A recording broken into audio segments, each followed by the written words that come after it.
До работы в открытом акционерном товаристве «Молодая гвардия» Брестского района приступили напередодні. Першой культурой озимого севу стал рапс. Зараз для его самый оптимальный термин. Виконання усіх технологічних процесів і якість насіння – залог поспіху. Спеціалісти лічать, що эту культуру смело можно лічити сельскохозяйственным черным золотом.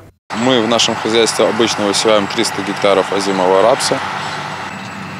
Культура тем, что, во-первых, она, кто бы что ни говорил, она рентабельна.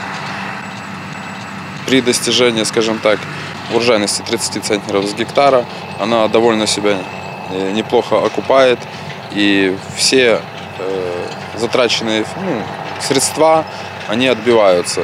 2 годы працює у господарці Ілля Мазоль. За гэты час досконало вивчив весь технологічний процес. Добре засвоїв увесь парк сельскохозяйственной техники.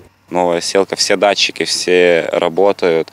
На каждый сошник датчик есть. То есть где-то сошник забило, выходишь, проверил, дальше поехал. То есть допустить просев почти нереально. Всем интересно как-то что-то узнать новое, развиваешься.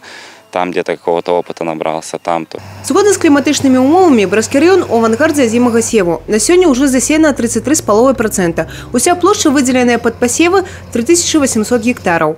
Практически все хозяйства приступили к севу, поэтому планируем завершить сев озимого рапса до 28 августа.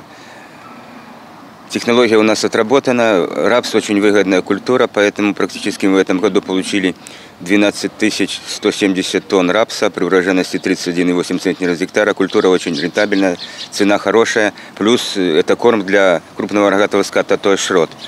155 тысяч тонн рапса при урожайності 27,9 центнерів з гектара отримали аграрії в області сьоліта. Зараз під озимий сев культури відведено звиш 61,5 тисячі гектарів. На сьогодні вже засіяно 33% площу. Євгенія Мороз, Олексій Рибкін, телерадіокомпанія «Брест».